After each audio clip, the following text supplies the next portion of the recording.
Hey guys, welcome back to the channel. So in today's video, I wanted to kind of talk about the recent patch notes that popped up on bumped.org/PSU blog for December 6th. I know I haven't done one of these videos in a little while. Honestly, I'm not sure how I feel about doing them. I feel like they do get, the attention warranted towards them. But I mean, it's basically just me kind of going over the patch notes, giving my thoughts, and talking about them, explaining them if they aren't exactly super well explained. Usually I would do this with my Twitch channel like at 3 o'clock in the morning when patch notes go up, but these popped up while I think I was like passed out. I don't remember when they popped up exactly. And they've been up for a little while. They only give me like a date, but currently the game is down. I had these linked to me in Discord and I was like, we'll go over them, why not? So before I make this video too long, here is the Christmas patch for December 6th. We're gonna start out by just watching the video, kind of going through it together, kind of giving our thoughts from there, and then we'll move forward from that point.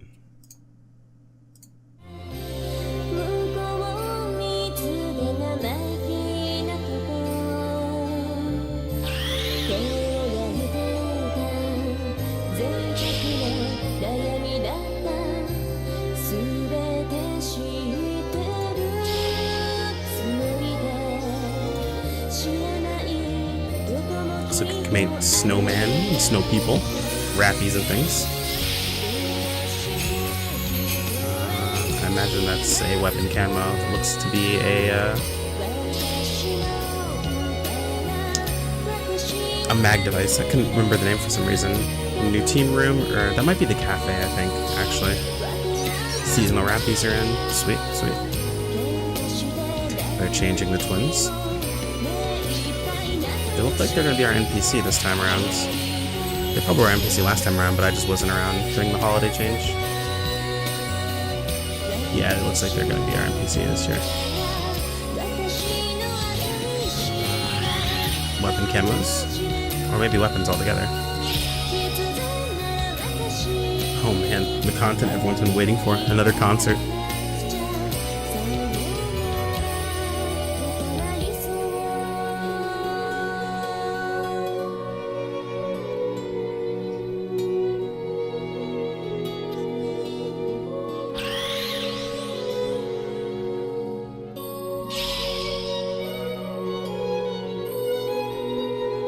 Fashion. I'm assuming more fashion.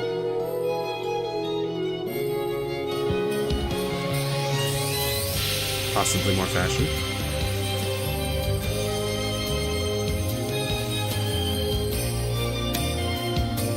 Yep, definitely fashion.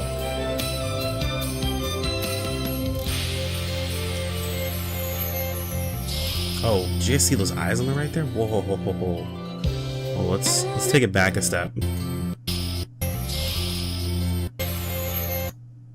I'm not sure if they're showing eyelashes or if it's just like supposed to be that, but that's creepy. I think we can get our Ponte on.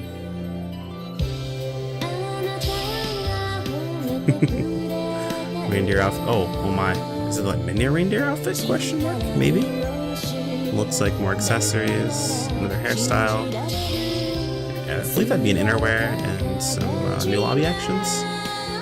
I've actually got a friend and viewer who has all of the instruments in his room. It's pretty cool. You can actually play a concert together. I mean, I'm not sure why you would want to have like food on your head, but that's fine. Some people like that. Shallow buff, just do it. Cool, cool. And then more accessories for cast. This looks to be episode 5 stuff. Seasonal EQ. Yeah, seasonal EQ, definitely. It's funny how they show off. I imagine that's the outfit from last year, or from a previous year. You'd think they'd show off the current year's outfit. Showing seasonal rappies. Oh, there's a seasonal version of him too. Oh, this is what I'm excited for, Fornius. Finally including dual blades. I mean, the Fornius dual blades kind of look awful, but it's good they finally included them. Twin Dagger Tonfas. If anyone's been watching my YouTube or my Twitch stream, I just made a new character and he's gonna be a fighter, so it's gonna be good that the funniest weapons are here. I believe this is related to teams, like recruiting for teams would be easier with this. Okay, casino stuff.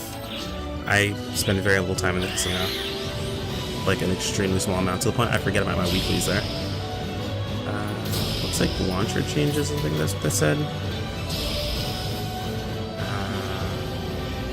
Changes to the way quests are being picked up or delivered. My Japanese is very bad. It's very difficult for me to read as fast as it's going, so just making little notices. Okay. Can't really give you much here. It's literally flying past before I can even read it, so hopefully you guys can. Oh, these, I know this from the heart. These are the changes that we're going to read about in a little bit. Forces getting a first blood effect on their techniques, and gunners are getting a their showtime's being retooled to work similar to hero time, so where it'll just start building after they don't get hit. Either it'll start building or it'll activate after they don't get hit for a certain period of time. This is the epilogue for episode 5, chapter 2, because why not Dargan?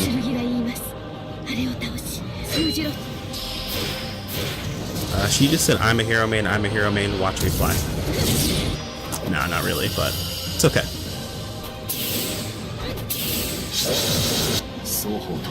The Photon Blade Fever confirmed. I'm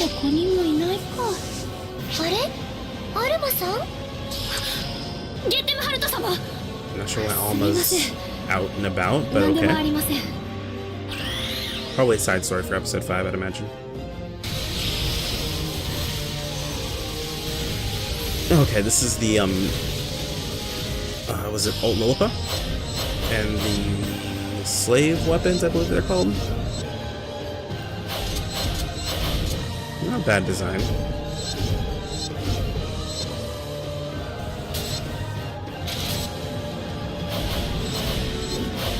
Those daggers, though.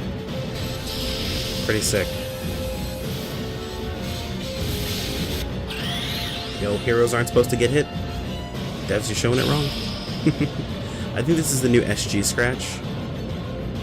No, I hope they keep the token system from before, so I can at least get the weapons. There was a sick weapon they showed off for dual blades, and everyone, if you follow my Twitch channel, you know dual blades are my main.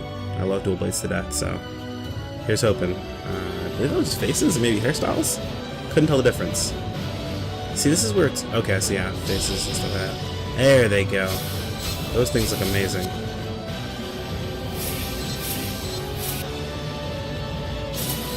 There's a lot of weapons. Or maybe that weapon fits a lot of different things. Oh, that's cool. Oh, interesting.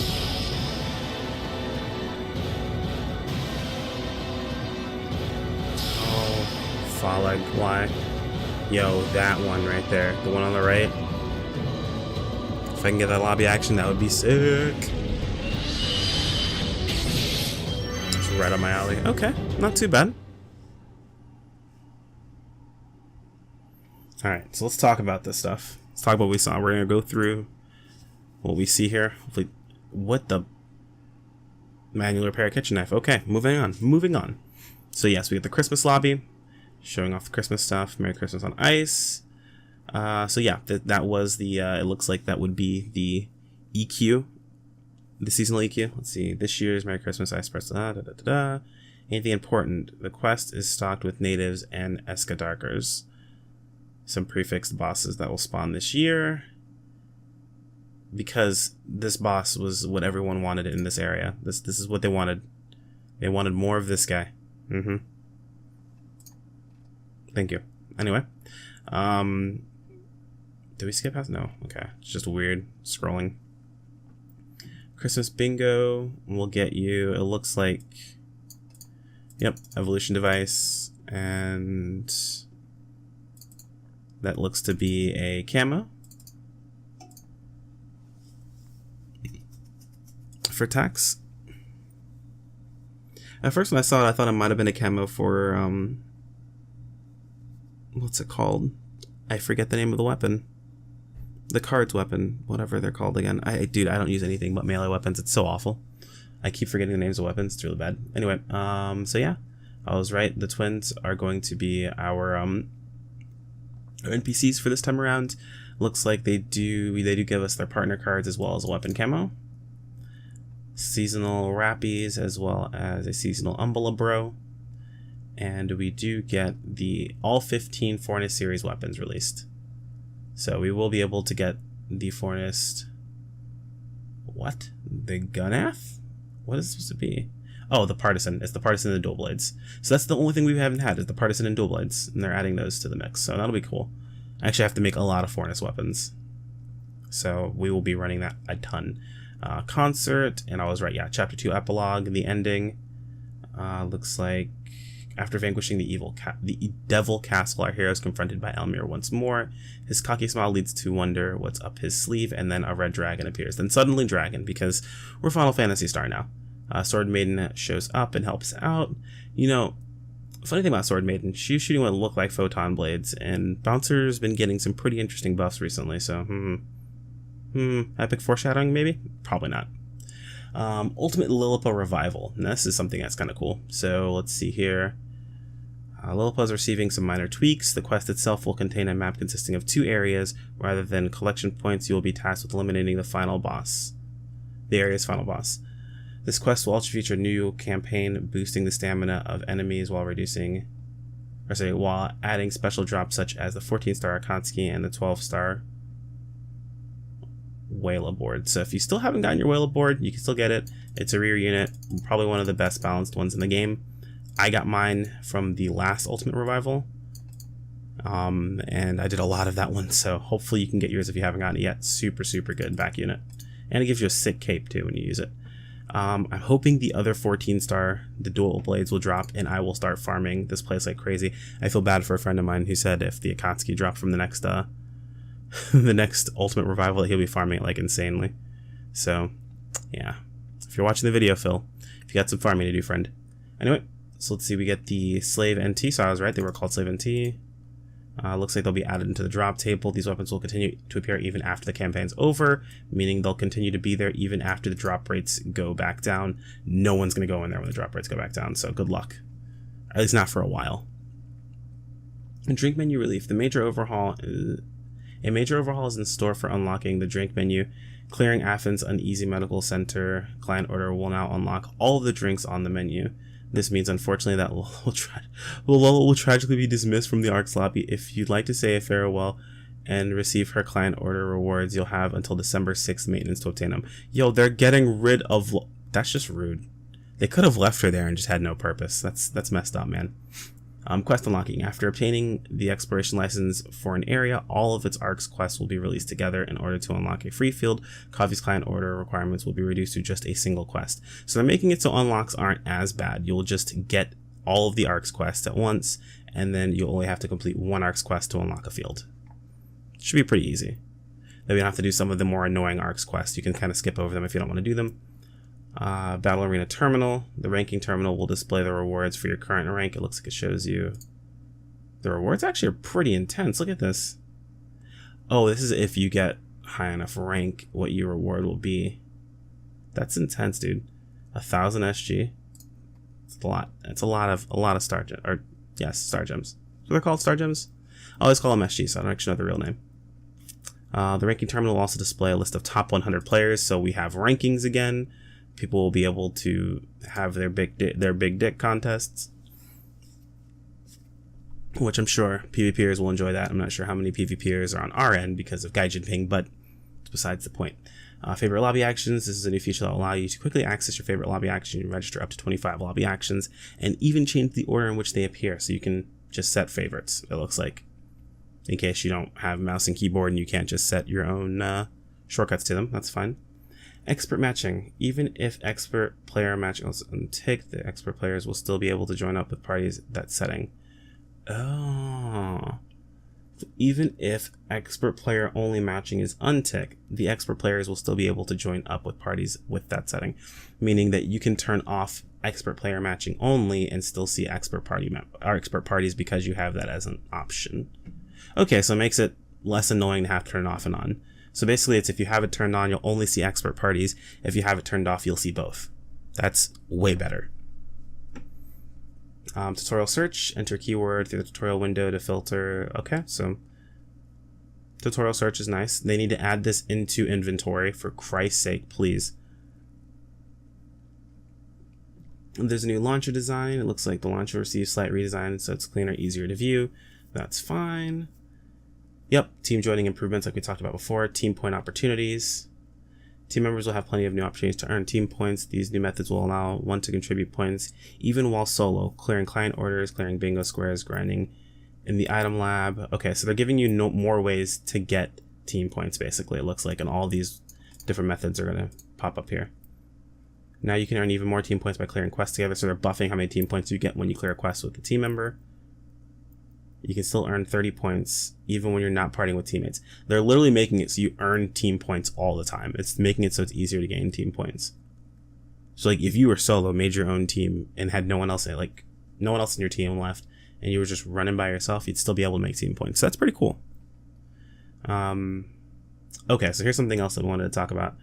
I'm really sad that this doesn't include dual blades, the one weapon I wanted it to include, but that's okay. I'm not mad at you, Sega. I am mad at you. Give me my dual blade buffs. But December balance adjustments part 1. So Ranger adjustments, they're getting PA, or the PA slide impact slider is getting buffed for its damage, shooting power, so damage. Gunner adjustments, high time adjusted the conditions that cancel the effect. So they're changing up basically, like they've mentioned it before in past station recaps, where it'll work a little bit more like hero time supposed to. And the ring high time keep made adjustments to the effect. It's just so it falls in line with the new changes. Force adjustments. They added a new skill. Is it Tech Arts A Edition? I don't like the way they name this. What? Oh, Tech Arts Just Attack Edition. Okay, I see it now. This for some reason looked like a this bracket here, but it's beside. That's fine. No worries. Anyway, and then Tech Charge Advanced 2 changed the skill cap to 5, so they lowered the skill cap, so there's more points to use other places. Techer adjustments added the skill. Let's see, added a new skill. Okay, so same thing that Force got. You don't have to be Force main to have it. Techers got it too. Elemental weakness hit changed the skill. So I feel like they're doing this on purpose, so you have points for these new abilities. I feel like they should just give you this by default. Hopefully it's just given to you by default. Maybe they'll change that in the future, but at least they're giving you the points to use now. So you'll get 5 points back, because I'm assuming this ability used to be 10. So you'll have 1 point and then 4 to use from other places. Okay, this is one I don't get. Adjusted skill disc level from challenge quest mission start. Probably has to do with challenge missions, which no one ever does. Oh, also we're getting all skill tree reset passes, so you'll get one for every character you have. If you don't have the max number of characters, you want to have multiple skill tree or all skill tree reset passes.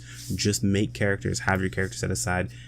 You know, even if he stays level 1, it's created, you're still going to get the bonus because it gives it to you per character. So just have them, stack them up, that way you have the resets there available to you. This has nothing to do with any of my classes that I play, and I'm still going to get 3 of them because I have 3 characters, which is awesome. And then when they talk about, oh, I'm sorry, I wanted to touch on this really quick here. This came up in my Twitch channel when we were talking about this. The addition of this Tech Just Attack Edition. Essentially what it's going to be doing is it makes it so you don't have to just attack, like swing your rod and then combo into your PA or your spell. It makes it so basically you can just charge your spell. It's the effect, for all intents and purposes, it's the effect of First Blood from Hero.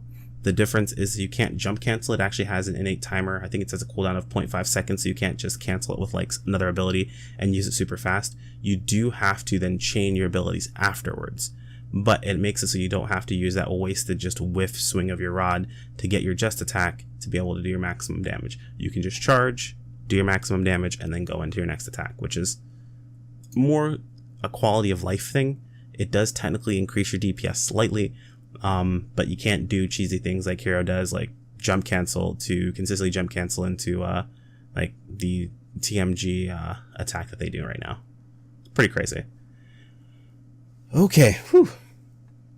Got to get used to talking so much. Holy Knight Carol, AC Scratch. So yeah, like I mentioned beforehand, fashion, male's fashion is actually not awful, I imagine. Okay, this isn't. It looks like they separated the coat with the base and everything like that. So it's okay. I can live with that. Maybe we'll get a black coat. Will be nice and edgy for Christmas as well. This is the female set. It looks like this is a full costume. It's not base and everything like that. Okay, I was right. Reindeer costume mini. So this is a mini reindeer costume. I think they're going to have the standard reindeer costume still, and they're going to bring back the mini, or it might just be the mini. I'm not sure. But, dude, we can get our Paetron now. Paetron, which, if you don't know, Ponty is a PSO2 player. Probably one of the best I've seen, if not the best. Played Bouncer, which is why I was following him, and he started playing Hero. Hasn't played Bouncer since. I've still seen him play Bouncer a couple times, but he's mostly been playing Hero and everything I've seen. If you watch any of his videos, they're all very, very good content. He's very good at playing the game, but plays on very low graphic settings. I'd imagine for very, very little lag. But anyway, moving on. Looks like more fashion, and here's their okay, so their outer base, and I'm assuming there's gonna be an inner for it as well. But here's their layered wear they have for females, and as well as the lobby actions like we talked about. And I think this is the last bit of it, but the SG Scratch, of course, we can see here. I'm really, really gonna be happy about these weapons when they pop out. I want to probably pull for them. It's gonna take forever, and I'm gonna get a lot of crap I don't want, but I do want those weapons, so we'll see. We'll see how it goes. Also, Thor's hammer is pretty sick, and the outerwear. I feel like this outerwear already exists. Like, it's not that much different, but we'll see. Oh no, it actually is different. This is zipped up completely, where the other outerwear was not zipped up completely, which is a very minute difference, but besides the point. But yeah, it just looks like it's showing off the stuff here. Interesting, they didn't show off what looked like lobby actions beforehand, which might mean that there aren't actually any lobby actions, that they were just showing off the stuff by making it look interesting or whatever, but we'll see. Hopefully there were actually lobby actions and I can pull for more than just one item, but only time will tell. Let's see here. So this was, what is this? Episode 4, Materials Collection. Stop releasing Episode 4 stuff. Everyone hated Episode 4, rightfully so, because the start of Episode 4 was awful. But it looks like PSO2's Episode 4 Materials Collection was released on November 25th. This 480-page booklet is chock full of costume, weapon, world, and enemy concept design. Developer interviews along with the timeline of PSO2 events were included. So it looks like we're getting outfits because of this. I'm not sure if these were just like coded outfits or if these are just outfits that we're going to get. They'll probably be sellable and they'll probably be expensive if anything, but it looks like free shop pass, some materials collection, some voices, and nothing I really care anything about. So basically some fashion and a shop pass, or a salon pass, excuse me, along with a room item. But I think that about covers it. Yep, that's everything, guys. So we kind of did breeze through everything relatively quickly. Some of it was just like, oh, I can read that. It makes perfect sense. Let me know what you guys think about these changes. I don't play Gunner. I don't play Ranger. I don't play Force. I don't play Tekker. I played Tekker just to level it. I had a Gunner alt until I can just make him into a hero. I was like, whatever, I'll make him a hero. So I've played them a little bit, but I'm not by any means an expert in any of those classes. I stick to melee classes. That's what my thing. It's my jam. It's what I enjoy the most. So if you're like me, you're looking forward to the buffs that we're going to be seeing on the part 2. Hopefully it's because they're looking to expand those buffs and they're waiting. Maybe. I don't know. But right now, the only other thing that's not included for the part 2 buffs is Bouncers will be getting Dual Blades will be getting a change to their weapon action, where you'll still shoot photon blades at 0 gear, and they'll be increasing the amount of blades that you shoot at lower levels of gear, increasing the amount of damage you deal at lower levels of gear as well, to kind of compensate for the whole process itself. So basically you're supposed to be doing more damage, so it won't be more top damage, but it'll be overall more DPS. They're also increasing the range of your normals. That is going to be the coolest thing. I've been talking about wanting this forever. Normal range on dual blades and on katanas are just awful. Katanas have a redeeming factor wherever they parry an ability. Their Their parry is a cleave, and it has great range, and it does tons of damage and gets back. Well, it does good enough damage, and it gets back a shit ton of PP. But Bouncer doesn't have anything like that. So it's cool that they're looking into both of those things. I've been talking about wanting those forever now. I always said that, you know, Bouncer's damage is fine, but some of its other, or some of it's just quality of life stuff is kind of really annoying. But that's time for another video. We'll go ahead and end this one here. I'm going to make sure there's nothing else I want to talk about. Oh, one thing that was brought up, and I'll probably talk to my chat about this at some point. I highly doubt this will be the case. It'll be interesting to see with the Fornus dual blades. The power bonus is given as long as you meet the 2 or the 1 of 3 elemental requirements, whether it's a requirement of the weapon or the 2 requirements that it says on the weapon itself. I believe it would be like fire and wind, maybe, I'm not sure, but as long as it meets one of those 3 requirements, of course you would make your elemental requirement something different of those 3. It gives you the increased damage and you heal. I'm curious if this will work with elemental stance. I don't think it would. I think it'll only work with the actual element the weapon is, but it'd be cool if it does. But yeah, just a side note. Anyway guys, thanks for joining me. I'll catch you guys on the next one. Peace.